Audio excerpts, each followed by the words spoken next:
Hello. How are you today?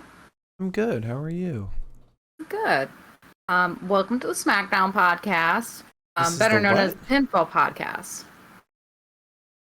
Wait, I thought this was NXT. Mark, NXT doesn't exist anymore, please.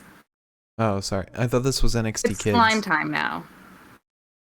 Lime time? Slime time? Crime time? You know what? Never mind. Can't get a joke over with you ever, can I? No, you can't. Nothing gets over me too fast. Catch it. All right. Anyways, the reason I was laughing was because Miro came out and had Serpentico and just like whipped him down the ramp, basically, and then started kicking him. Okay. I saw that Giannis is there. Basketball player. Don't know who the fuck that is. He's a very tall basketball player he made an appearance in front of the crowd after Dynamite. He's been taking a bunch of pictures with the wrestlers. I feel like very tall basketball players an idiosyncrasy. Yeah.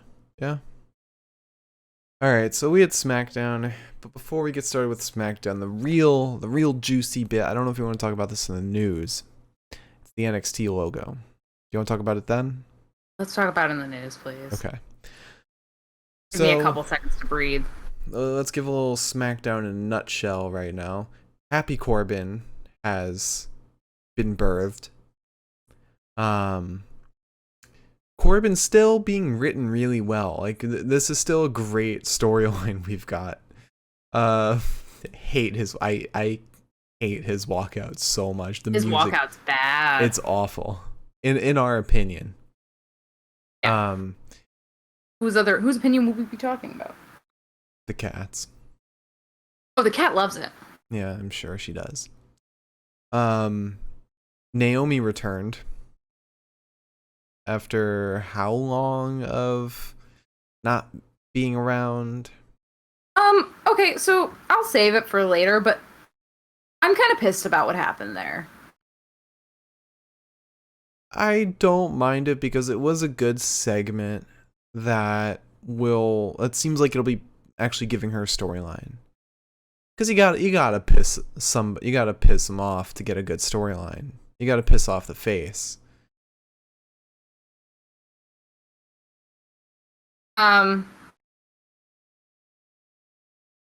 I've been told that there's supposed to be something exciting happening on Rampage, and I can't tell if they're just building off of CM Punk, or if there's actually going to be something exciting. I mean, At this rate, I don't see it happening. He is appearing on Rampage. Right, but they said like get ready for like something like a big surprise. I think was what they said. Okay. So I'm like watching.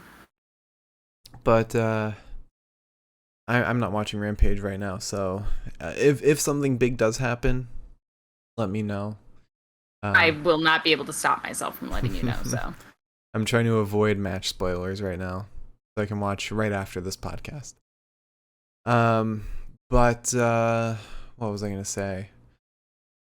Oh, SmackDown in a nutshell. We got Naomi returning.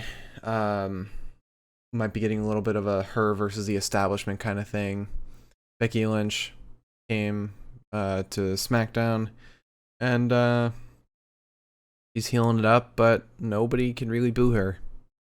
She said she doesn't apologize for anything, and nobody booed. Everyone cheered extremely loudly. Shocker. Liv Morgan had her first match in 6 weeks. It's been that long. Money in the Bank. And still no Toni Storm since her debut. Nothing. Oh my god. Like, I feel bad for her. Toni Storm, I was so excited for her to debut on SmackDown because she is such a good she's such a good wrestler and extremely talented, and she just debuted a new move. And we don't Which was a cool fucking move too. Yeah. But no Brock at all. shockingly. You would think they would have Yeah. like done something. But no. I think that's really Finn Balor challenged Roman for the Universal title next week. Yeah, that's really all the important stuff that happened today. I'm sort of surprised that. Oh. What? What happened? I think half of our Wi-Fi is down. Half of our Wi-Fi? Well, in the sense that one is not working right now. Oh, well. I don't see any drop in quality from you, so Well, yeah, it's not the Wi-Fi network that I'm connected to. let's ride it out. Let's ride it out. There is a storm coming through, so that might be what's affecting our internet. So if the stream drops at any point, know that we didn't just turn it off. It's because the fucking storm.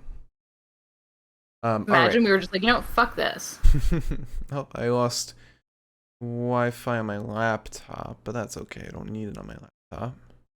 I lost it on my work laptop, and it's like kind of here, but it's kind of going real slow.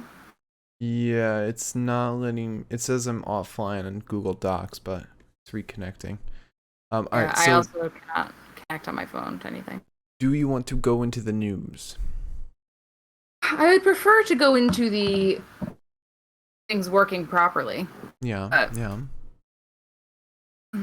Let me pull up my notes because I'm not even looking at those.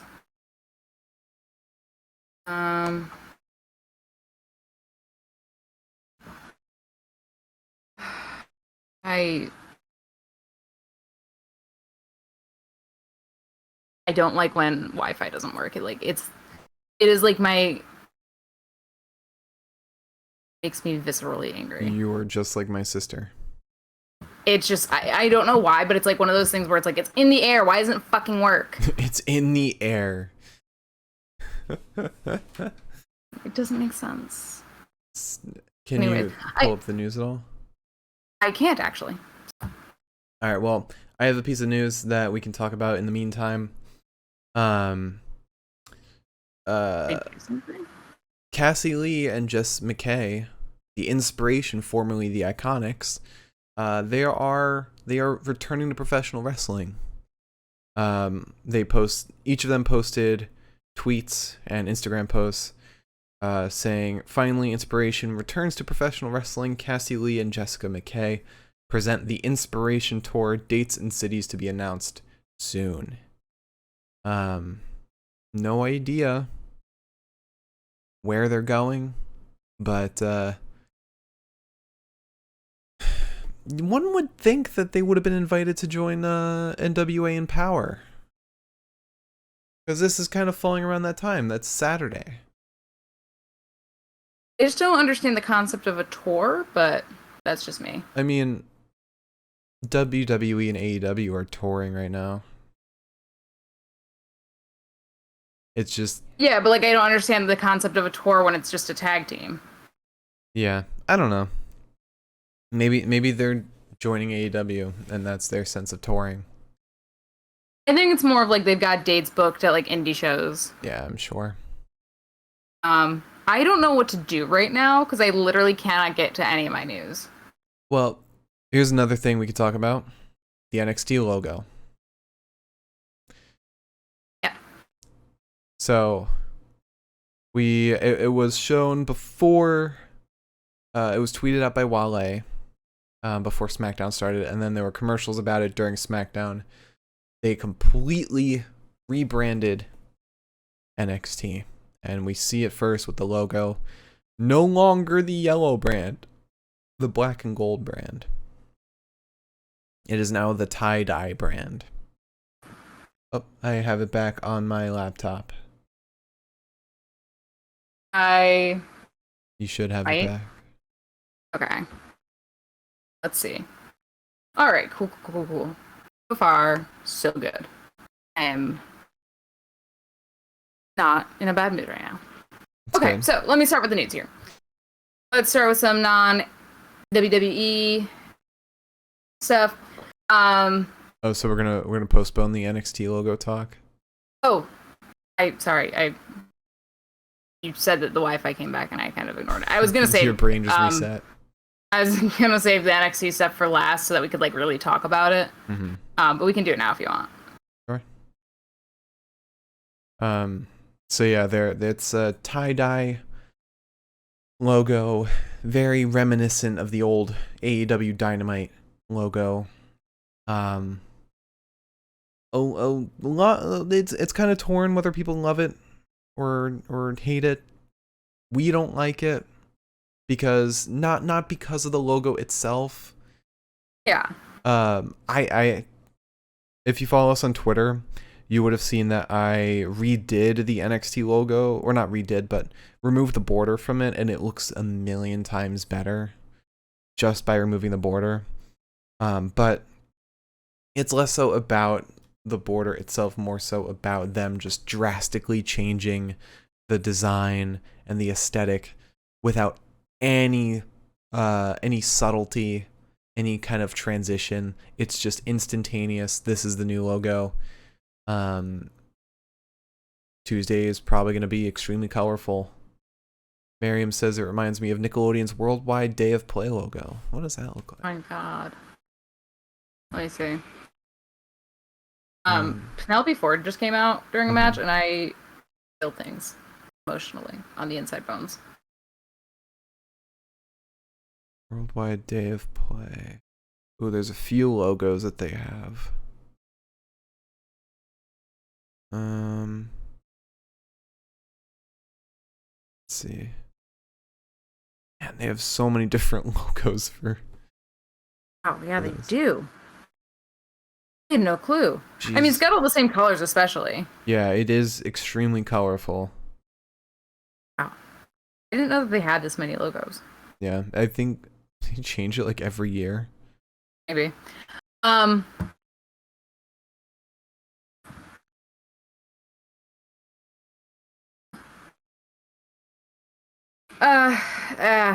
Yeah, again, it's not like the logo's bad. It's just that it's not NXT. And with that said, we're giving it a shot. We're going to give it a shot. Yeah. We're going to give it the old college try. And if that doesn't work, we might also do some restructuring. Yeah, we're debating on whether or not, depending on how NXT goes, whether we're switching from a purely WWE podcast like we are now, or switching to doing AEW and Impact, making it Wednesday, Thursday, Friday, different from our Monday, Tuesday, Friday schedule. That will make things a lot more difficult because Impact has a monthly pay-per-view, one every month, and then AEW has a quarterly pay-per-view. Like 3 months, yeah. So we would be there's some months we'd be doing 2. It only makes it harder every 3 months, which isn't totally bad, because I mean that's about as often as I do a takeover. Yeah. Oh. But it's still tentative right now. We're still going to see how NXT goes. But based on how it was this week, it wasn't that bad. Like it wasn't changed at all. Just because the design's different doesn't mean that the show itself will be different. At the end of the day, Triple H is still booking it, and Vince isn't really touching the product itself. So I can't imagine it'll be too different. Because even the new guys coming in that are like the main roster guys, like Duke Hudson, Odyssey Jones, they're still amazing talents. Like we would enjoy watching them if they were the main stars. Yeah, it's just, and there's also the news that WWE is no longer scouting indie talent, indie wrestlers. Yeah. That news came out just a couple days ago. Which, what's the point? The point is so that they can own everything about them. Right. My idea is more, what kind of person are you looking for to be a wrestler? A Baron Corbin. A football player? Yeah, football player. Like just athletes that don't know how to wrestle, I guess. That don't have the reputation from the indies. Like no AJ Styles, no Finn Balor's, no Adam Cole's, no Kyle O'Reilly's, no Gigi Dolan's. Yeah, they want to make sure that they are known to be just WWE talent. See a bug? It's a mosquito. It's not a bug. It's a demon. Fucking disgusting. Anyways, it is what it is. It's somewhat devastating in the sense that it's like, this was our favorite brand, and this was the brand that I personally gave most of my energy to. Mm-hmm. And for it to just be useless. I wouldn't say... we gotta see how the numbers are. If it ends up being very successful because of this change, then they're gonna keep it. But if it's not successful, either they'll just fold NXT entirely, or they'll change it. If it gets worse, they'll change it back. I don't think they'll change it back. I really don't. Mm-hmm. For a company like WWE to like admit that they were wrong, mm-hmm. that would take a lot. True. I think the amount that it would take would fold NXT. Right. Oh. Maybe it's more of a backstage thing. Maybe they don't want indie wrestlers who come up to the main roster and expect to be producing their own matches. Because I know that's one thing they did in NXT, is a lot of talent will be producing their matches.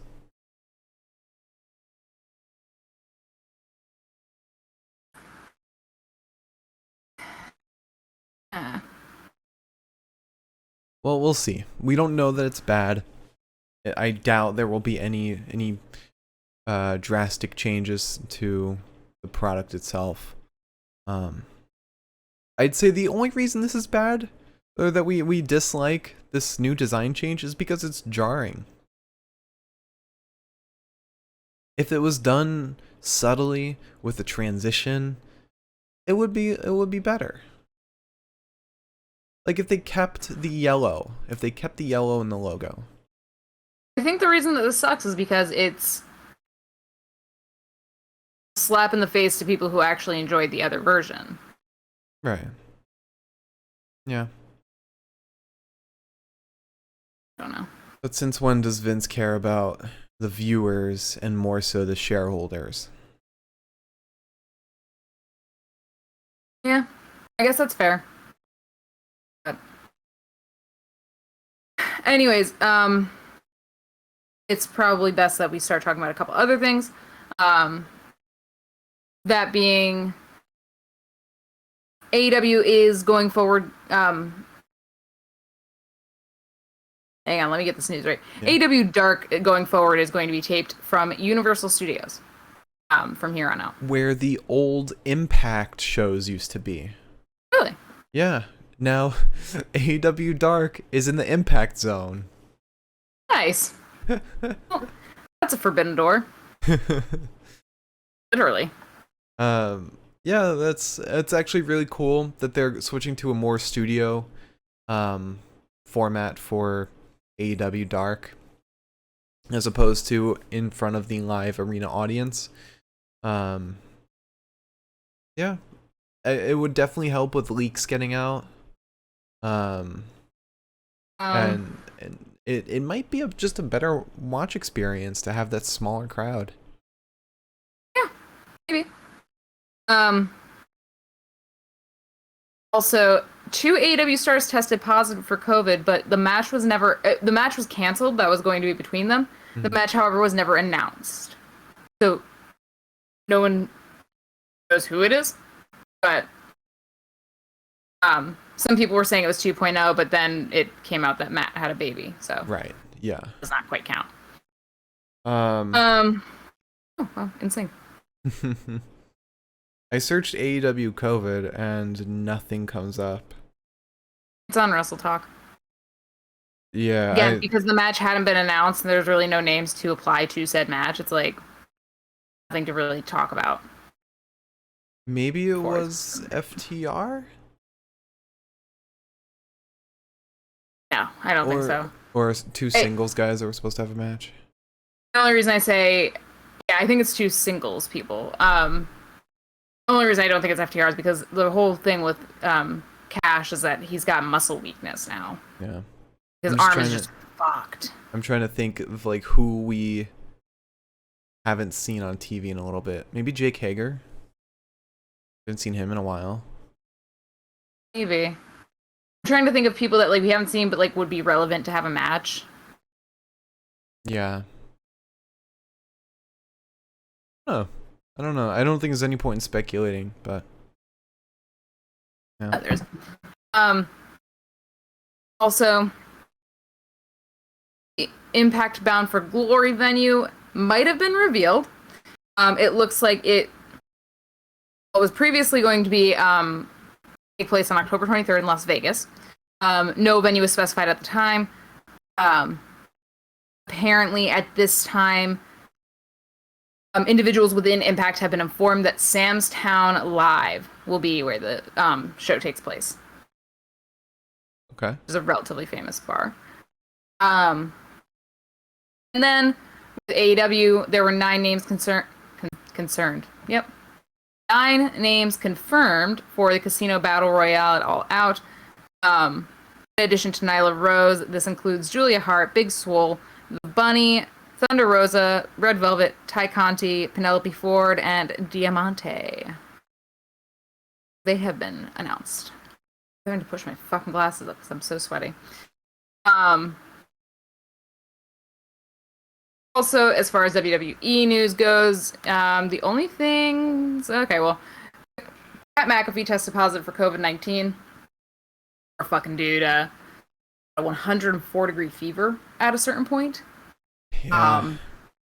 So apparently he's recovering at home though, so I guess it not have lasted.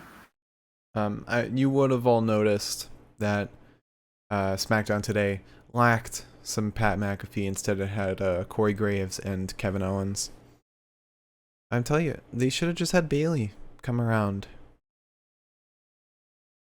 It would have been so funny. Yeah. Michael Cole. I mean, I don't know if the Miz's injury was real. Like that's a work that I'm like really just so confused. Maybe they said it was like an ACL tear, but it wasn't actually, and they were like wrong. Maybe. But they, regardless of if he was injured or not, they still had him appearing every week. Would love to see Bayley more often. The thing is that Bayley's like such a good personality. Yeah. It's kind of annoying that they haven't been using. Yeah, SmackDown's been lacking a lot of because it's a unique personality, so like when she's gone, it's very evident that it's clearly missing something. It's just a pain in the ass. At this point. That's frustrating. Yeah. Last thing, obviously, it's kind of the thing that everyone is fucking talking about. Mr. Adam Cole. Yes. If you want Adam Cole to go to AEW, no news is probably good news at this point. Rampage was taped, so he's not coming out tonight. Guarantee that much right now. Watch me like have my fucking like words thrown back in my fucking face. But he didn't show up at SmackDown tonight. His contract is officially expired. Vince McMahon apparently wanted to keep him But it's not exactly looking like that's the case right now because Adam Cole not only canceled his Friday stream today, which could have been for personal reasons. A lot of people are Yeah. acting like it's like a sign. I don't think it is. But he Yeah. did cancel his stream today if you want to take that as a symptom of the bigger issue. And he took out the WWE merch shop link from his Twitter account, which is a sign and is kind of interesting. That's a little tidbit that should be noted. noted. Oh, for fuck. But the him canceling his stream could be for any reason. It could have been some family personal issue, or he might just not want to. He knows people are going to ask him about his contract and who he's signing with, so he just doesn't want to talk about it. You know? Well, he said that something came up. It could have been a lie, but he said something came up. I mean, that's what I would say if I had to cancel my stream for an issue like that. But like, maybe he's gonna show. No, NWA empowers all women. Cole's just like, I don't care. Let me in. At this point, if he didn't debut today, he's either debuting on Raw or AEW. I would say that he's either debuting. I agree. Because he didn't debut today, I don't think that he's going to be with WWE anymore. It also said heartbreaking news for Elizabeth. The Daniel Bryan debut might be pushed up because of good old COVID. Well, no. We don't know that that's the reason. We don't know. It's just speculation. Right. This is not like a confirmed Tony Khan said this straight out of his fucking mouth. Kind of deal. But there is rumors that Daniel Bryan might debut at All Out. Right. Because COVID's happening, and God only knows if we're going to have crowds for much longer. The reason of it being COVID is even less sure than Daniel Bryan debuting it All Out. That was just a little discussion I saw on Reddit. It wasn't from any news source. Oh. You gotta stop telling me things. Believe you. But an assumption you can make is because that the Delta variant is ramping up, they might be preparing themselves in case another lockdown happens or they can't have fans attend, so they want to get his debut in front of a crowd before that happens. That's just a little bit of a speculation. We don't know that for sure. No offense, the way you talk sometimes makes you sound like you're saying it's not confirmed. There's no like honest like sources to this. Also, here's why it could happen. It feels like you're telling me it's not confirmed, but it is confirmed in your head. I am one walking clickbait article. All caps headline exclamation points. Yeah. Okay. I'm BuzzFeed. I am. Man, BuzzFeed. I was thinking about buying your birthday gifts, which will be late at this point. Offense. I was like, I'm gonna start my Christmas shopping too now. I was like, man, I'm gonna go back on BuzzFeed and look at all of their gift lists of gifts that you can get people. It's always handy. I didn't know they did that. Yeah, no, that's like how I get most of my ideas for gifts. Or I stare at them long enough and I'm like, wait, this would be a great idea. Anyways, that is all the news I have today. Would you like to talk about the show? Yes, let's talk about SmackDown. Not a great show. Raw was more enjoyable than SmackDown this week. A lot of it fell flat. The Corbin stuff was a lot of fun though. And the Roman Anoa'i stuff. All right, so we started immediately with Becky Lynch coming out. She said, "Sorry, I don't know what that was." My programming glitched out for a second. She says, "The man has come around to Little Rock. It feels good to be back. We're back on top. I missed you guys. When I had to give up my Raw Women's title, that was one of the hardest things I had to do. It felt like I gave up my life as I knew it. I have been working every day to get back to where I was, but now I do have a new set of priorities. I would like to take this time to say I'm sorry for absolutely nothing. And the crowd roars and cheers. Like, the crowd was booing when she said I'm sorry, and then when she said for absolutely nothing, cheers all around. Like, what the fuck was WWE thinking going along with Becky's idea of going heel? Like, no one's gonna do it. No one's gonna do it. Also, the reason you turn like a big face heel is because they didn't have a good chance at being face. So you turn them heel for the eventual face turn. Like Roman. Roman was never a good face. And so they turned him heel so they can have a spectacular face turn. Yeah. But Becky has always been one of the biggest faces in WWE. Like, probably of all time. You didn't need this. You don't need to turn her heel.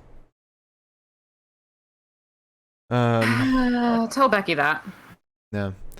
I'm going to tell Vince that for taking her idea. Not every idea is a good one. Listen, Mark, if you ever want to just drive it to Stamford, I will take you. No, I don't want to talk to Nick Khan. I want to talk to Vince. Vince will be there. No, he'll be touring with WWE. Vince leaves his home. Yeah.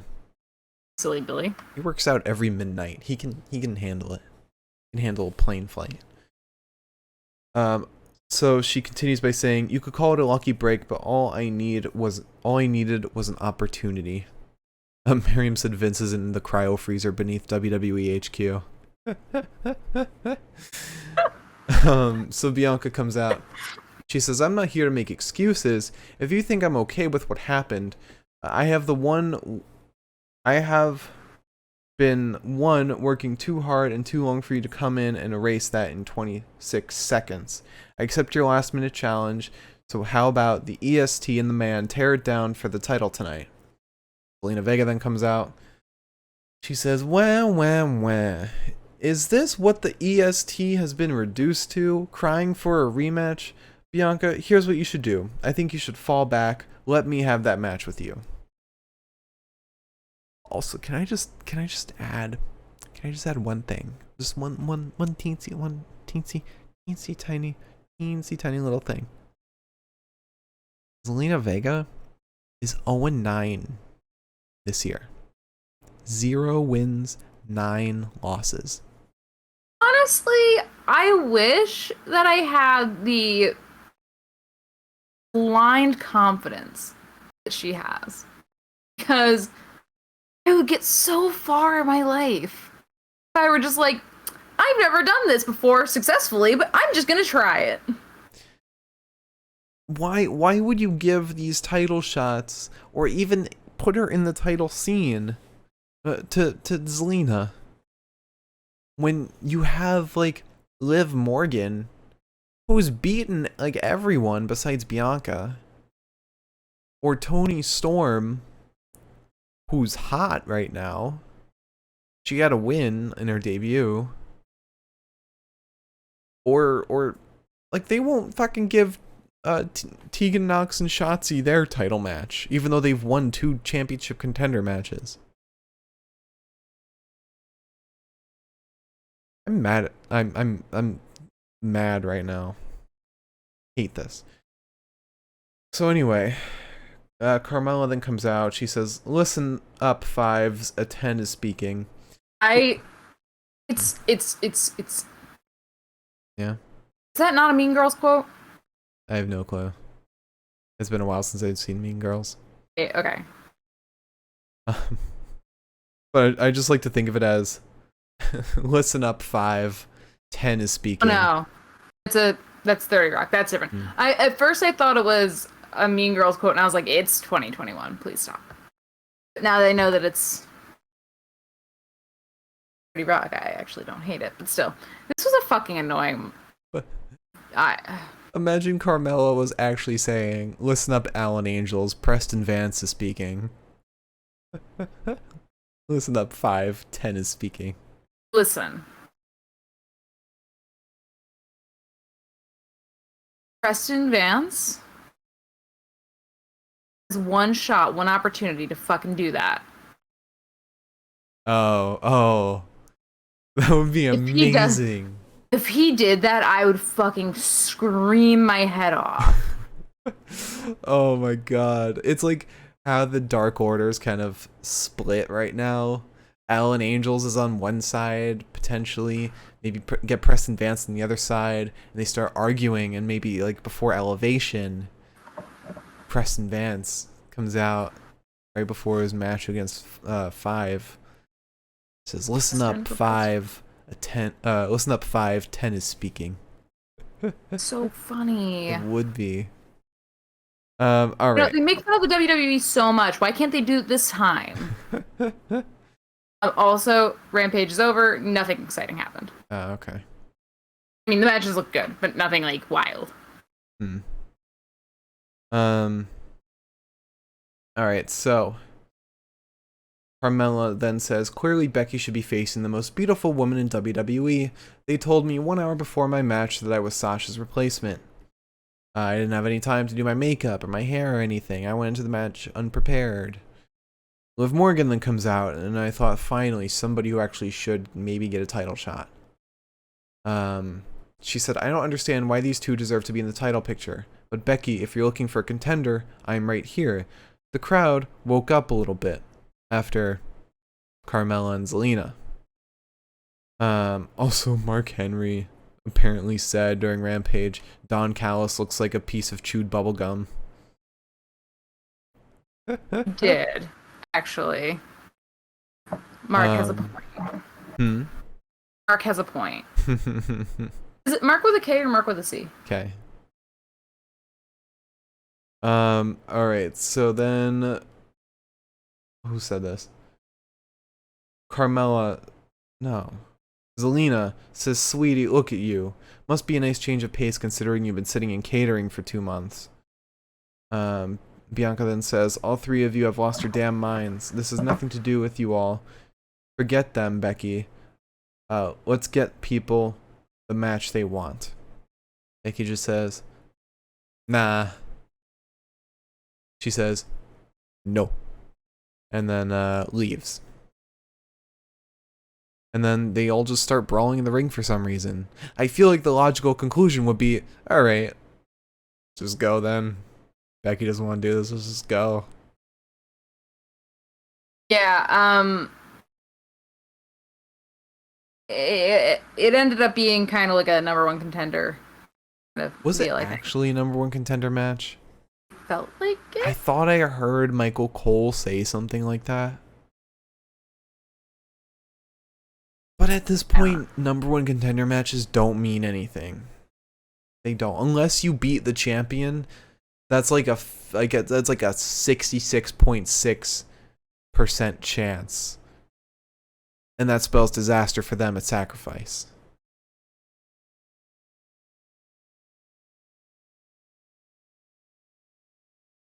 Why is everyone unfollowing?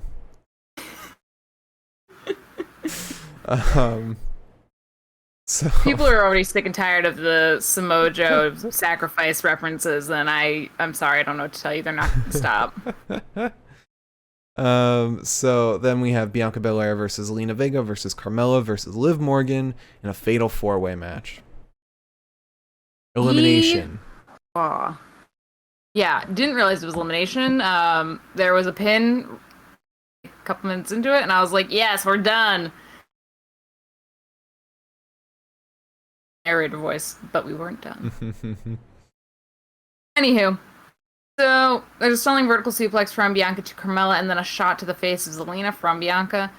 She presses Vega a couple times before sending her face first into the mat, then handsprings, kicking Liv in the face. Carmella holds Bianca by the braid so Zelina can kick her in the chest. There's a double cover, but no luck. And we get a drop kick from Liv to Vega as Liv re-enters the ring. Carmella gets a flurry of strikes on Liv in the corner, then that triangle hold thing that she does over the ropes, which, totally fair. I am not Carmella's biggest fan. I wouldn't even say that I am a fan of Carmella. The arm strength it must take to go from choking somebody out over the ropes to handstand on the apron to bringing your body safely down and not like fucking collapsing your neck in. I gotta be honest, I'm actually a Carmella fan because she can do like cool shit like that. And like when she's good, she's really good. It's just, you know, sometimes she's not good. That's not for me. So Vega then hits Liv with a sunset flip bomb in the ring, kicks her into the chin. Carmella rolls up Vega. Vega rolls up Carmella. Neither of them get the pin. Bianca gets in with a lariat to Zelina. She sends Carmella out of the ring and then hits Zelina with the KOD to eliminate her. Carmella then sends Bianca into the barricade. She gets back in the ring and shoves Liv until Liv, like, it's a springboard bulldog? I didn't really understand this, but it was really cool. And she then eliminates Carmella. Now it's Bianca and Liv. Bianca gets whipped to the corner and moonsaults over Morgan, sends a knee under the jaw to Bianca. There's a Hurricane Rana and a stomp into the back of the neck of Bianca. She goes to stomp her again, but Belair hits her with a spine buster on the rebound. It's the stalling vertical suplex, but Morgan counters, sends double knees to the face of Bianca, hits her with a buckle bomb, wants the KOD, but Bianca's still squirming a little bit. Not Bianca, Liv is. So she decides to alter that decision, hits her with another buckle bomb, and ends up getting the KOD to win and eliminate Liv. And if this was a number one contender match, because those are the only women on the main roster that they recognize, then Bianca's the next number one contender. Yeah. Then we go backstage to see Paul Heyman in front of Roman's door. Kayla's there to interview him. She asks, where does Paul stand now that Brock has come back, between Roman and Brock. He says, where do I stand? I stand where I always stand. Right behind and kind of to the side of my tribal chief, Roman Reigns. I need to help the champion prepare for his family celebration. Tries to get into the locker room, but it's locked. We then go to commercial break. We come back. He's still standing in front of that door with Kayla still there. And he says, don't you have other things to do right now? Other people to harass? Someone to stalk? And then the Usos come out. And Paul says, the door's been locked. I wanted to go over the celebration. They said, Roman's not here. You knew Brock would be at SummerSlam, didn't you? Paul said, no. Why would I tear down everything we've all worked so hard to build up? I swear on everything that's holy, I did not know Brock was going to be there. The Usos say, why did you send us to the locker room before the match against Cena? Paul says, I am not the one who sent you back to the locker room. Roman did. Then the Usos say, you're about to pin this on Roman. This family is built on trust. And then we go back to the ring and get Chad Gable versus Cesaro. Yeah, don't know what this was about. And sometimes they just give us exhibition matches. Yes. There's an uppercut off the bat to Chad, and then another in the opposite corner, and then a third.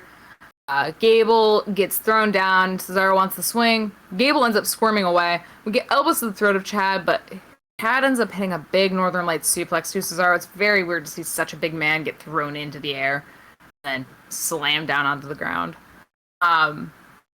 Chad then attempts or doesn't attempt, rather, it's this beautiful moonsault off the top rope onto Cesaro. He goes up top, and so does Cesaro. Cesaro hits relatively decent top rope Hurricane Rana to Chad. Gets Chad down to the swing, and on like the first rotation, Otis comes in, interferes, and DQs the match. Yep. Just kind of getting tiring, I'm gonna be honest with you.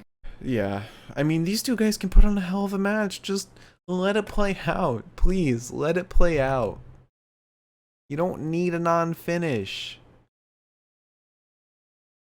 You're just depriving everyone at that point. Yeah. Anyway, after that match, Corbin rolls into the parking lot in a Bentley. He says, "I am now Happy Corbin.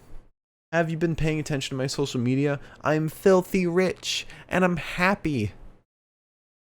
Then Corbin goes out to the ring. He says, "Did you think you'd see the smile on my face? I lost my house, my wife. I was wearing the same dirty shirt for months. Look at me now. I look incredible. I did it all by myself. I was the mayor of Jackpot City. I deserve it. I'm wearing a $3,000 suit. I drove here in a Bentley. My wife welcomed me home, gave me a Wagyu steak. I am so happy that I'm so happy that I want all of you to call me Happy Corbin. I am the happiest man out here. There is one thing to make me happier, though. So why don't we call Big E out here?" Big E then comes out. Corbin said, "I appreciate you coming out here. I'm filthy rich, baby." Big E says, "I'm very happy for you. I'm glad you don't smell." Corbin says, "I know you were a little ticked when I stole the Money in the Bank contract, but I want to buy it. How much?" E says, "You want to buy this thing?" Corbin says, $20,000. Nah, brah. 50,000. Ain't happening. Corbin says, "You're probably going to cash in and lose." He says, "You mean like you?" Corbin says, "Yes, it happened to me. You're going to end up so sad. I just want you to be happy. So how about $100,000? He says, the kids do need braces." And then Xavier Woods tweeted, what kids is this man responsible for that they need braces?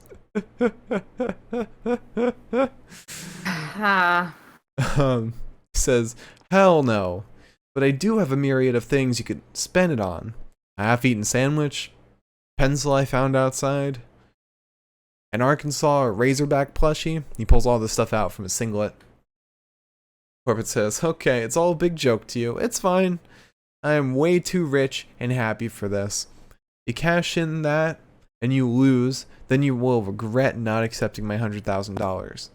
Big E says, "I'm done with you, and I'm done with this game. Hit the bricks or I'll slap that smile off your face." And you know what? I expected some kind of fight between these guys, and I'm really glad we didn't get one. Because it wouldn't have fit Corbin's character right now if he had just switched on his fight mode. And Big E really has no reason to just attack Corbin, so it's nice that they're actually kind of like sticking to character. Mm-hmm. We then get... Yeah. I was just gonna say,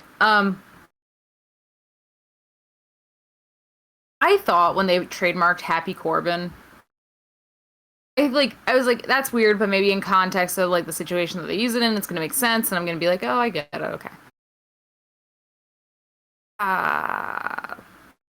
That's not what happened. I don't get it. I don't. Mm-hmm. Yeah, that's all I've got to say there. Fair. But then we go to Edge backstage. He says, "SummerSlam was satisfying. I beat Seth Rollins, but I paid for it. I had to go to a dark place to find a savage version of myself. It affected me. It affected me at home, but I did it. And now this chapter with Seth is over and done with. I'm moving on to the Universal Championship." Oh, Edge, you think it's that easy? Then we get Seth backstage in response to that. And he says, "Edge, I only got one thing I want to say to you. Congratulations. I had a week to think about what happened at SummerSlam. Some people calling it match of the year. It was a loss. It taught me something about myself. At SummerSlam, you won my respect and admiration. I admire the life you've built for yourself. It got me to think, if I want to fight my way back to the title, maybe I need to be a little more like you. So thank you, and congratulations. Seth just gets scarier and scarier. So, multiple things I want to say here. First things first. This was scarier than I think any Alexa Bliss promo that they've done so far. And it was literally just Seth talking to a fucking camera. Well, Seth is fucking scary. Seth is fucking terrifying. And, like, the thing is that, like, the camera zooms in on him. And, like, I didn't want to look at the TV, dude. It was mad close. Like, yeah. I don't know how I don't do eye contact like that. But it's just also the way that I learned some things about myself and then like stared off into the distance. I was like, that's Elizabeth losing anything. Aw. I love this promo so much because it's like, it makes me so excited for what the fuck Seth is going to do next. Yeah. Like, Unhinged King. I love him. Also, the fucking coat. What was the fucking coat? What was that? It was probably Becky Lynch's idea. No, Becky's really fucking with me lately, huh? Alright, so then we get Roman backstage. He walks in and finds Paul Heyman. He says, "What are you doing?" Paul said his hands are shaking. He's just standing there. Roman says, "I gotta open doors now?" Paul says, "I'm sorry, Tribal Chief. My apologies." He opens the door for him and they both go inside.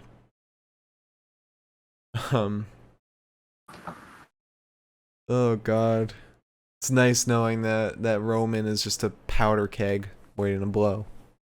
Oh, the best part about like the fucking Usos and Paul interview, they were standing there just like, you knew Brock was coming. Like they were smiling because in their hearts they're like, "You're gonna fucking eat shit, dude. Because Roman's gonna fucking kill you." They're like, "Oh, you're gonna eat shit and not us." For once, it's not us. Alright, so then we go to the ring and get Shinsuke Nakamura and Rick Boogs versus Dolph Ziggler and Robert Roode.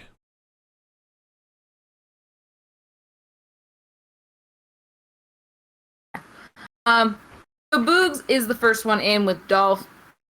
He gets Dolph in a funny little hold where he ends up playing the air guitar on Dolph's legs. By the way, Dirty Dogs were, and I will give them one compliment, capable of as much. They looked really nice tonight. That was a really pretty color that they had on today. Yeah, they're nice teal. Yeah, I was impressed. Only they annoy me, and I think they look ugly. So Boogs tosses Dolph over his head. This gets Roode in. There's a neck breaker on Boogs from Roode. Dolph gets in. They hit a team vertical suplex on Boogs. Roode remains as the legal man. He whips Boogs into the corner. This ends up taking Dolph off the apron, though. And in the process, Shinsuke gets in, hits a single leg dropkick to Roode, and then a suplex to Dolph as Dolph comes in to interfere.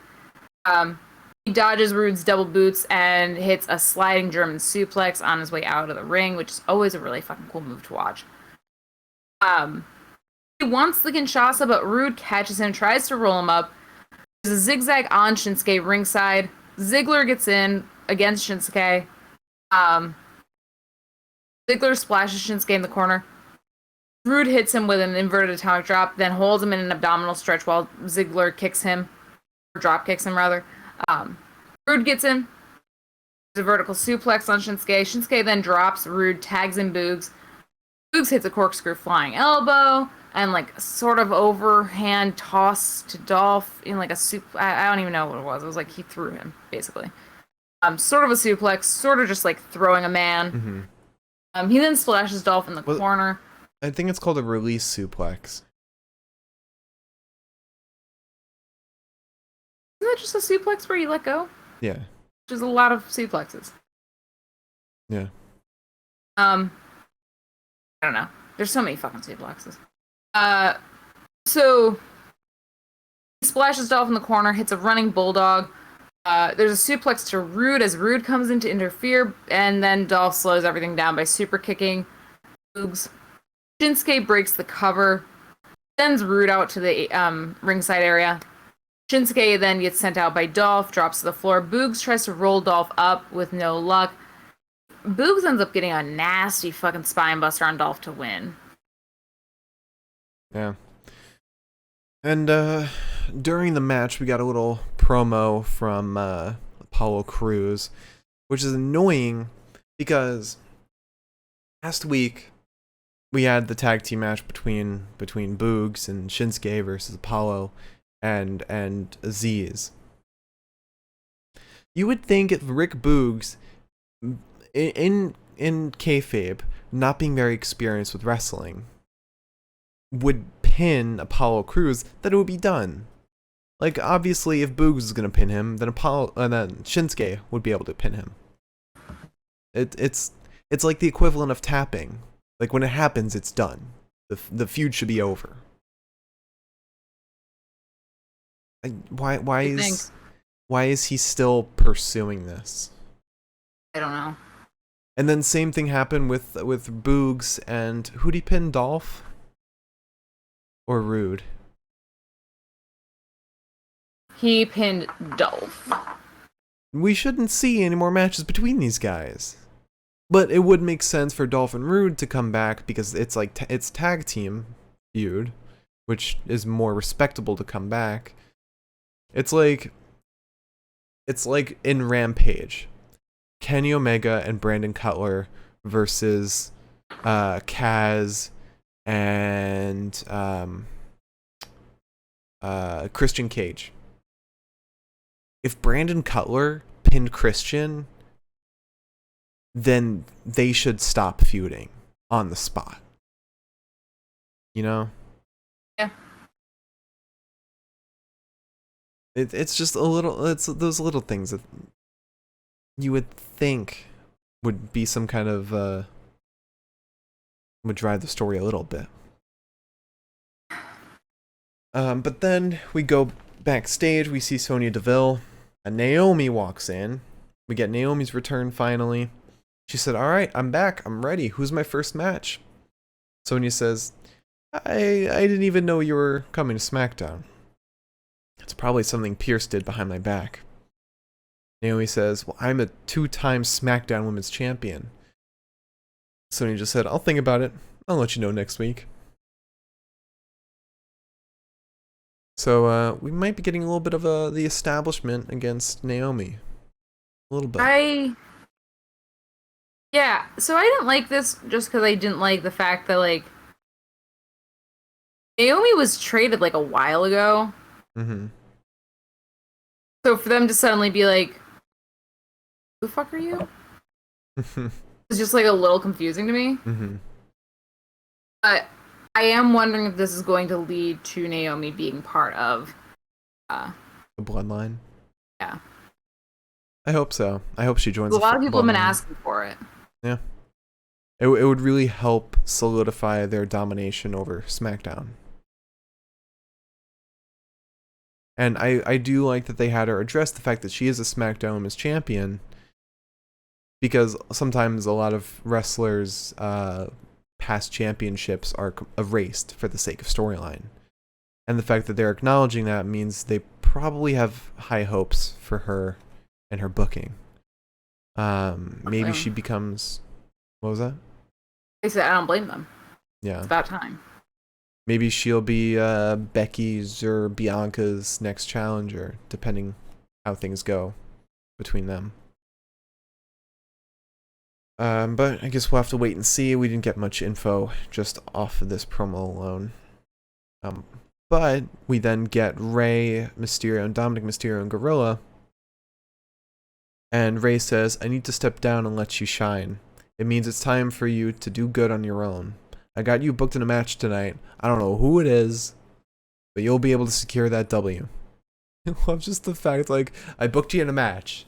No idea who it's against. Could be Brock Lesnar, but... You know, with Brock roaming around and I would not be like, Where's my son? Just put him in a match. I don't know. With in kayfabe, with Brock, Roman, Cena, Edge, all running around, even Seth who murdered Dominic, all running around. I would not just book your son willy-nilly.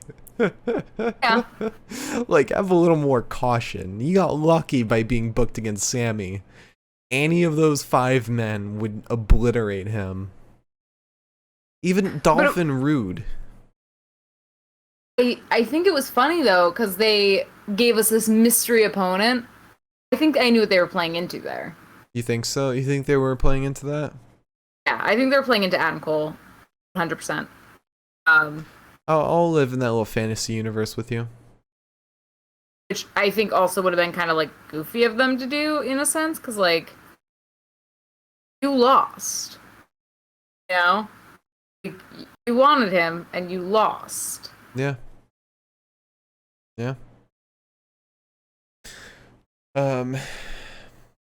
So then we get Dominic Mysterio versus Sami Zayn. We all breathed a sigh of relief when it was announced when Sami came out instead of Adam Cole. Is it any surprise to anybody that we over here at the Pinfall Podcast don't want Adam Cole to stay with WWE? Even though we're a purely WWE podcast. For now. Yeah. Anywho, so we get like a little lockup to start. There's an inverted, this is what I'm going to call it. It could have a different name. I don't know. You tell me. I'm going to call this an inverted Hurricane Rana to Sami. And then a failed dropkick to Dom. There's a kick to the stomach of Dom and an arm drag to Sami. There's a drop kick to Dominic, but Dom still manages to get up, get going. Sends Sami into a 619 position, but Sami avoids it and pulls down the rope, sending Dom out of the ring. And then Ray comes out. We go to commercial break. When we come back, there's rapid fire shots to the jaw and neck of Dominic. Dom starts fighting back with elbows. He fails to enziguri Sami.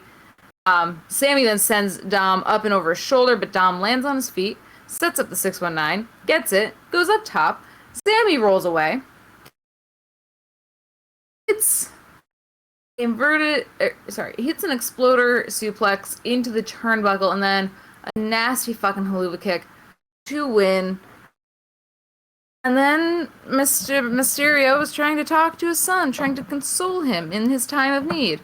His son looked like he wanted nothing to do with the man. And I said, someone who comes from a broken home, someone who comes from a family of divorce, I want to see some strife.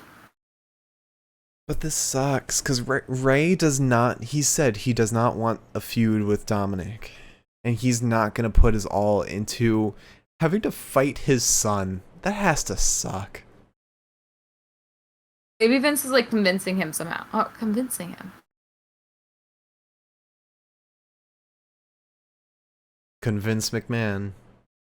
Convince McMahon! Convince McMahon to not fuck up NXT. They should just send Dominic to NXT. You do well over there. Now that Ray wants to be a singles guy. I don't want anything to do. So after that match, we get the final segment. The Bloodline family celebration. They all come out. Before that we go to Gorilla. The Usos go out, and then it's Paul and Heyman in Gorilla alone. And Paul's handing Roman title. And Roman's like, what are you doing? Paul says, this is a family celebration. Here you go. I can't be out there. And Roman says something along the lines of, no, Paul, you are one of the family. And then... It sounded like he said, I love you. I'm sure he did. But he did say he's one of the family.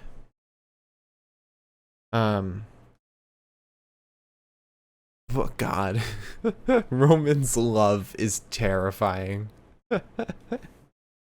So Then they come out. Paul Heyman says, "Ladies and gentlemen, your tribal chief has granted you permission to acknowledge Roman Reigns. It's your lucky night.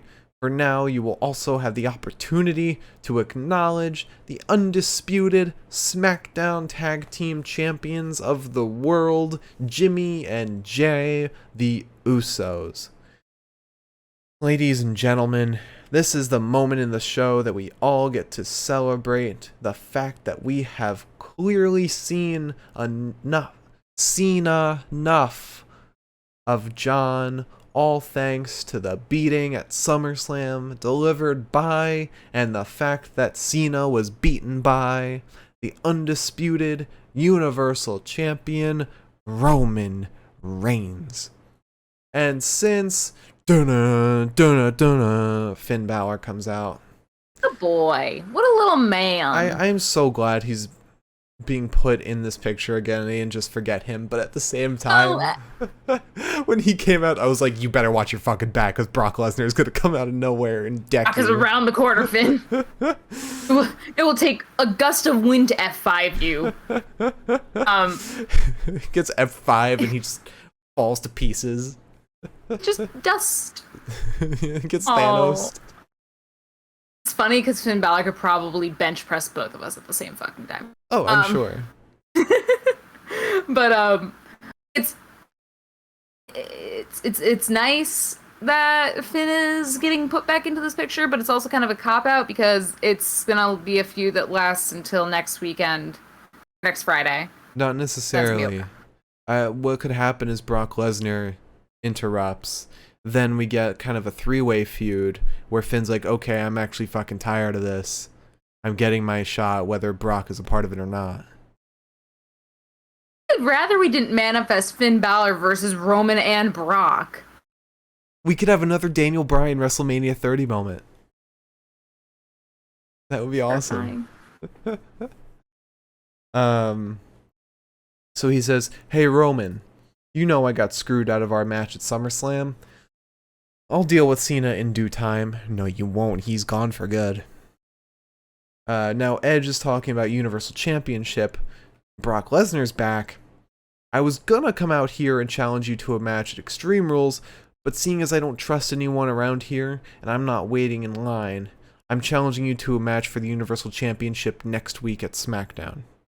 And he, after like a few seconds of silence, he throws the mic at Roman and attacks him. The Usos and Roman start beating down on Finn, but then the Street Profits come out. They attack the Usos. Finn dropkicks Jimmy into the corner, and Roman just starts walking up the ramp. Then Finn, while looking at Roman,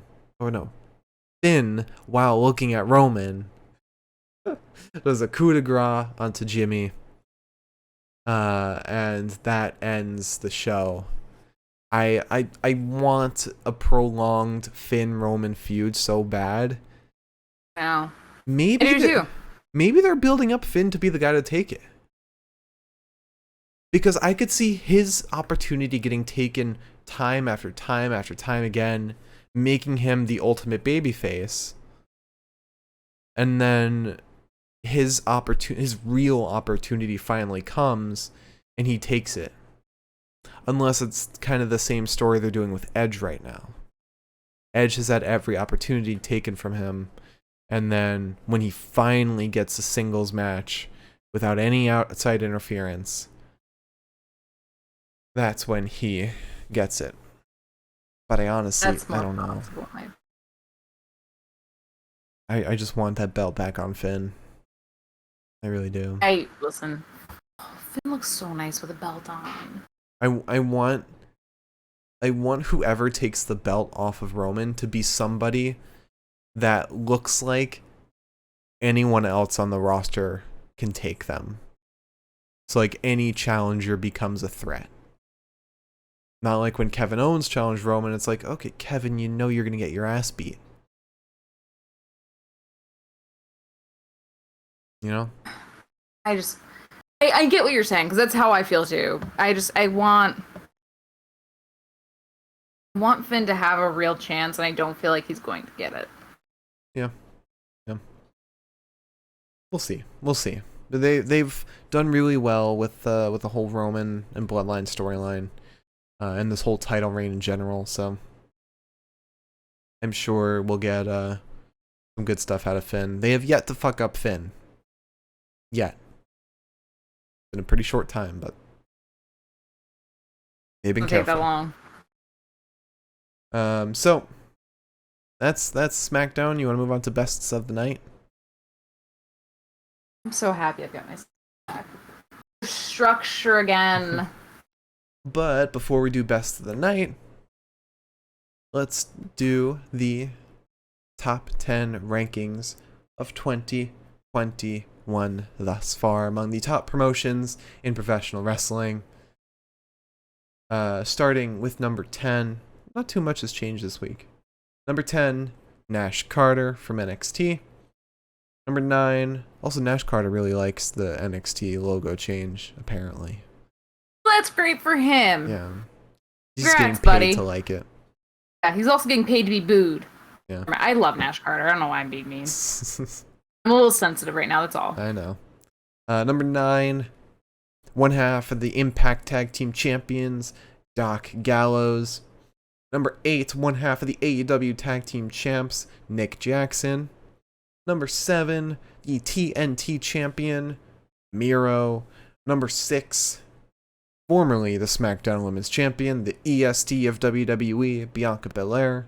Number 5, the other half of the AEW Tag Team Champions, Matt Jackson. Number 4, the undisputed Universal Champion, Roman Reigns. Number 3, the WWE Champion, the almighty Bobby Lashley. Number 2, some guy, Darby Allin. Number 1, the AAA World Champion, the AEW World Champion, the Bout Machine, Kenny by God Omega. Alright. So, now that we got that out of the way, let's do the best of the night. And, as Miriam is ahead of me on this, if you have a question for our question segment after the best of the night, leave it in the chat now so that it's there when we move on to the questions. And if you're watching on YouTube, leave it in the comments and we'll get to it by the end of the show. Or we'll get to it in the next episode. God, my brain is all over the place today. Alright, so I know what I want my promo of the night to be. I don't know about you. I think I know what I want mine to be, but I don't know if you're gonna agree. I feel like you're gonna say Seth's promo. I'm going to say Seth's promo. I don't know if I can agree with that. Because I liked Corbin's. I didn't like the walkout, so that'll be a point against it. I liked the family celebration. But there wasn't a ton there. It was Finn mostly who had like the big stuff to say. Roman didn't even say a word, I don't think.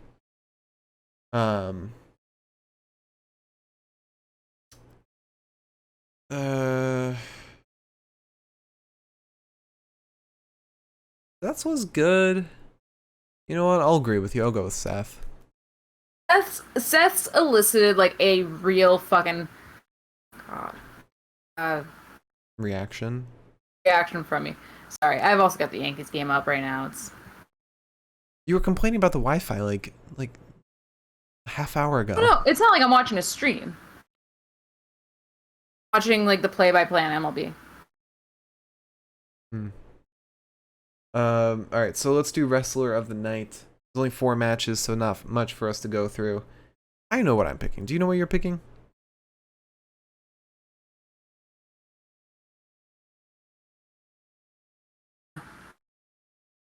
You say no or yes? Okay, so I'll go one by one. That didn't make any sense. I'll go one by one. Starting with the Fatal 4-Way women's match. Liv, Carmella, Zelina, and Bianca. I'm gonna go with Liv Morgan for this match. She came back after 6 weeks not wrestling. She came back hot. She was great. She's probably one of the best wrestlers on the SmackDown women's roster right now, and I'm shocked that she is as underutilized as she is, because they need to be putting real effort into underbooking her. Yeah.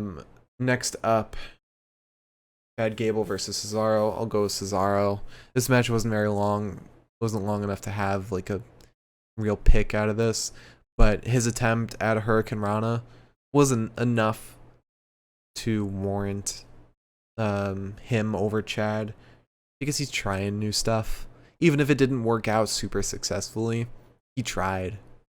He didn't get hurt.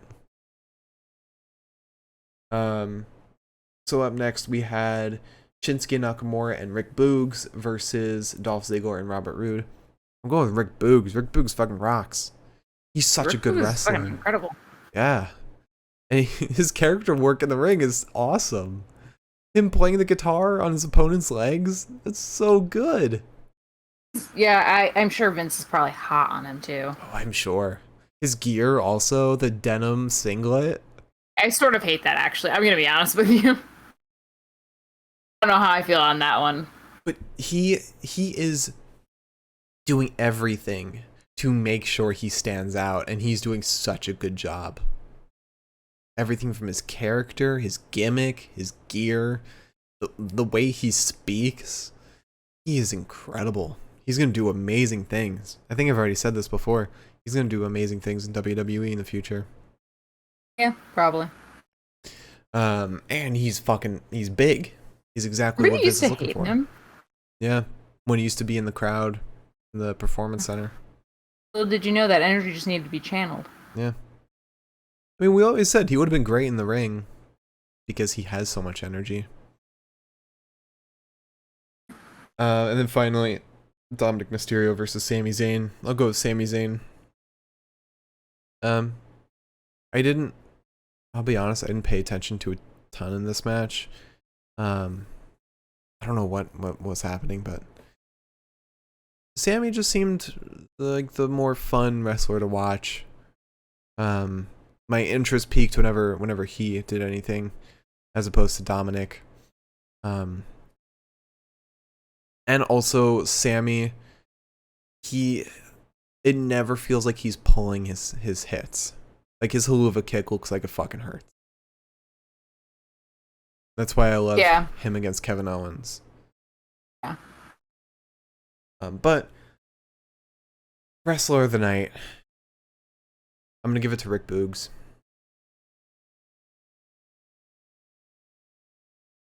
I'll give it to you. Yeah, sure. Why not? No one else really blew me away, so. It's close between him and Liv, but I think Boogs' character work puts the edge over Liv. Edge? Wrestler of the night, Edge. Alright, so match of the night now. This was a pretty disappointing episode for matches, but there was one that stood out. So starting off with a 3 out of 10, going from worst to best. We had Gable versus Cesaro. We could have had a really fun match, but it ended in like 2 minutes with a DQ. I'm so sick of Otis running in the ring and DQing. What happened? What's going on? Nothing. It just feels like my thing is like falling apart. Oh, okay. Can't tell if I'm going crazy though. Tired of Otis interrupting and DQing. Yeah, it's like every fucking week. The American Alpha Academy, they have such a good thing going. Like they as a tag team they have a great look, they've got great wrestling, and we know they have great promo chops. But yet they keep pulling off these dud matches over and over again. Just let them have a full match. Yeah, their booking is shit. Yeah. Next up is with a 5 out of 10. Dominic Mysterio versus Sami Zayn. It was a decent match, but I feel like it was just decent. I don't know. There wasn't anything super fun about it. It wasn't super exciting. It's nice that Sami got a win. I like that it's pushing the story of Rey and Dom, but I don't know, it just wasn't a very exciting match. It wasn't. I think it wasn't. I think it wasn't because we kind of expected it to be either Finn or Adam. I think it's also because we kind of, or Brock. I think it's because this match didn't mean anything. Right. And it really didn't even serve to do anything with the Ray Dom storyline because we didn't really go anywhere with that either. Mm-hmm. It wasn't like Ray interfered in the match and like lost it for Dom. Yeah. But I feel like we are going to get an in-depth storyline between these guys. And so it will be worth it in the long run. Alright, so next up, another 5 out of 10, the women's 4-way. Bianca, Carmella, Zelina, Liv. It was decent. I mean, Carmella and Zelina, they just haven't been fun to watch. Yeah. Especially Zelina. Zelina is annoying as shit. Zelina's return has done nothing but cause me strife. Yeah. But give us a singles match between Liv and Bianca, and my god, you can blow the roof off. That is a pay-per-view level match right there. That's why it gets a 5 out of 10 and not a 3 or lower. Mm-hmm. And then finally, match of the night, in my opinion, 6 out of 10. Shinsuke Nakamura and Rick Boogs versus Dolph Ziggler and Robert Roode. It's a really fun match. It was really fun. Boogs and Shinsuke are awesome. Dolph and Roode were actually really good today. I always really enjoy watching Dolph and Roode. They just need to be booked a lot better. They either need to be singles guys or give them just better story. Anything. Yeah. So do you agree? Yeah. Beautiful. So, run it back. Promo of the night. Seth sits in a dark closet. Wrestler of the night, Rick Boogs. Match of the night, Shinsuke Nakamura and Rick Boogs versus Dolph Ziggler and Robert Roode. Alright. You want to answer some questions? Answer a question. So, let's start with Twitch. Miriam asked, if you could book the end of the Bloodline, their implosion and final match, how would you book it? Oh. I could be fucking mean right now. Jay and Jimmy are drafted to Raw. Oh, that'd be fucked up. I think if I were gonna book it, I would book it as like Jay and Jimmy sort of Sasha and Bianca us, in the sense that like go a couple of like months where we're like, is everything cool? Mm-hmm. Like they've kind of got like those smiles on that they had with like Paul, where like they were like, you're definitely gonna die, but we're having fun. And then they came up to and take Roman down and kind of reclaim their status as like, you know, real human beings. You see, Thoughts and ideas. I think at Extreme Rules, this is how I'd book it. Extreme Rules. Roman versus Brock. Turns out, Paul Heyman switches to Brock's side after hitting Roman with a chair. And because it's Extreme Rules, it wouldn't be a DQ. That's true. And then, You think Paul is going to turn on him? oh yeah.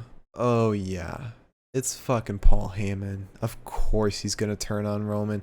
And it's Brock. He needs Paul. He does need Paul. He's gonna turn on he would turn on Brock, or no, he would turn on Roman, and then to break up the family,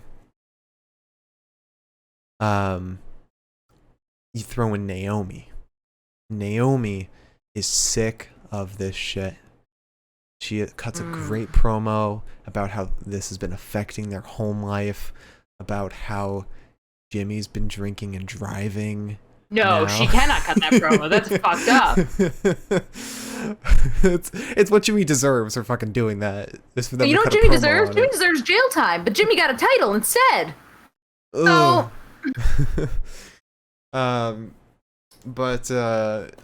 Yeah, so Naomi comes in, says, "This has been fucking up our life.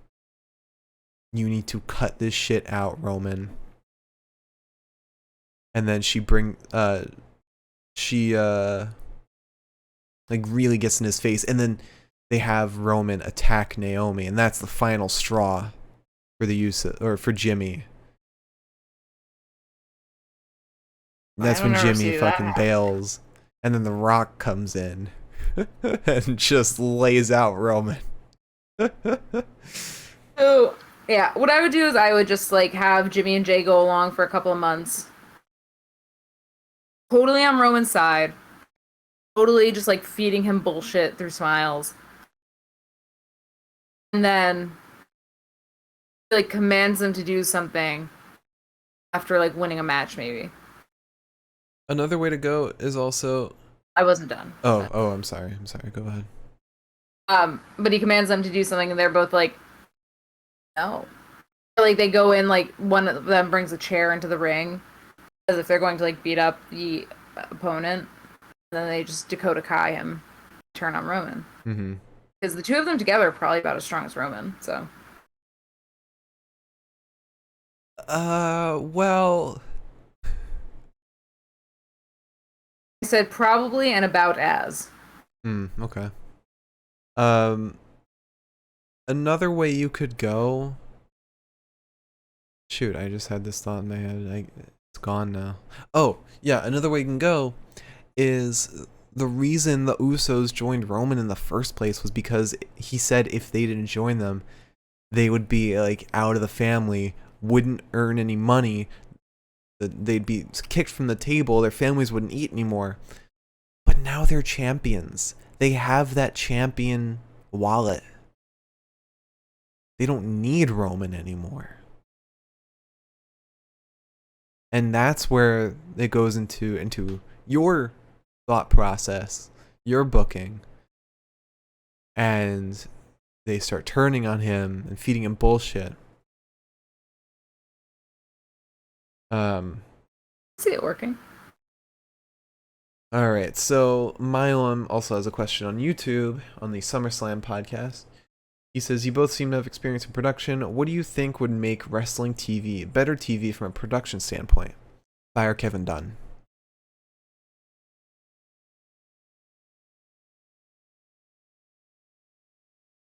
Okay.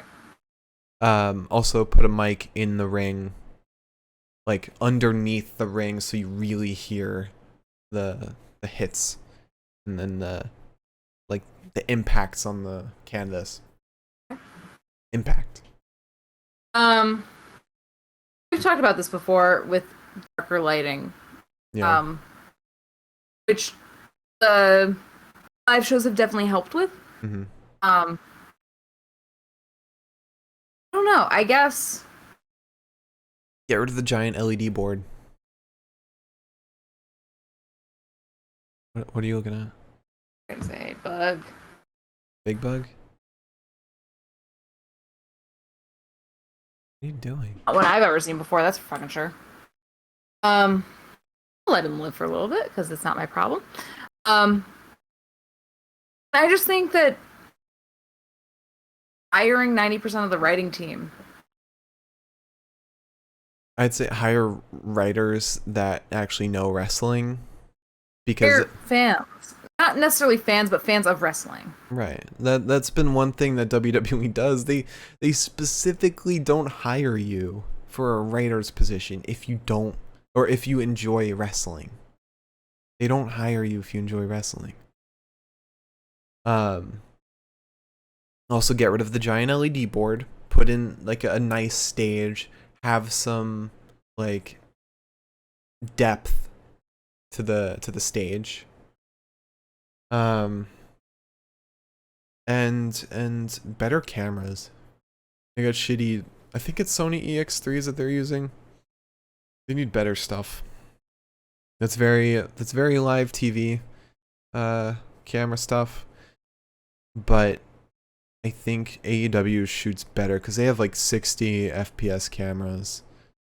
They really get some smooth camera work in there. Hmm. Let's see. Is there another question? Okay, that is all the questions that we have. Liz, would you like to close out the show for today? Sure. If you tuned in tonight, thank you so much. And if you tune in the future, thank you so much. We appreciate it. Happy almost Labor Day. Happy almost Hope my that birthday. you have the day off. Happy almost Mark's birthday, but also happy Labor Day. A week from today. I'm excited for the inevitable passing of time. Yeah. Never gonna be younger than this moment, Mark. Savor it now. Why would you say that? Why would you say that? Because it's the only thought that ever goes through my mind, so I need you to like also be in the same boat as me. You don't. No. Anyways. Please tune in on Monday for what may be our last Monday Night Raw podcast. Just kidding. For our Monday Night Raw podcast, where we'll be talking about Monday Night Raw and podcasting about it. A little announcement. We are doing a WWE 2K20 stream next Monday, the 6th. Yeah, the 6th. Midday. Yeah, you said we're doing it the day after All Out. We're doing it Sunday. No, because All Out. We're doing it Sunday. I thought we were gonna do it during the day. Because no, I've got brunch with my family that day. Can we not do it in the middle of the day? I don't think we'll have time to. Okay, well, whatever. So we'll do it Monday. Yeah, Monday before Raw. And because it's Labor Day, most people will be off of work. Liz will be off of work too. I hope I'm off of work. But Monday that will be happening. We have SummerSlam. That will be the first stream of ours. I've already started working up the match cards, so once Liz has her matches set for SummerSlam, I'll be able to make her cards and actually post them. But it's gonna be... You're implying I'm gonna have those done before the day of. I would really like you to. I would really like it if you could do that. Please. I had my matches set last week. I'm not you though, am I? Fucking Virgo. Okay. Psychopath. Alright.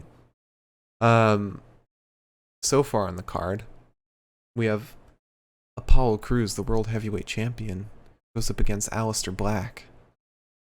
Kalisto, the Intercontinental Champion, faces Finn Balor. Heavy Machinery, the Tag Team Champions, go up against Undisputed Era, Kyle O'Reilly and Roderick Strong. Finally, Natalya, the Women's Champion, goes up against Ember Moon. And I don't know what the fuck you're playing. We're also doing a cross-brand Fatal 4-Way match. We talked about this. Yeah, I know we did, but I forgot what we decided on. This is a Fatal 4-Way. Oh, we didn't decide on who was going to be in it yet. Okay. I did. I decided on my two. Okay. And my people are going to... They're going to be AJ Styles and Kane. I'll work on that. Alright, so thank you all for watching. Hope you all enjoyed. Follow and subscribe. Our YouTube is The Pinfall Podcast. You can see all of our previous episodes there. If you're watching on YouTube, check out the live show, twitch.tv/The Pinfall Podcast. Our Twitter is @Pinfall Podcast. I'm at The Mark Cameron. Liz is at Eliza Elaine23. And we'll see you Monday for Monday Night Raw. And the start of the draft. Oh, shit. Yeah. Woo! Dude, Drew McIntyre to SmackDown. Fucking calling it now. Calling it now. Good night.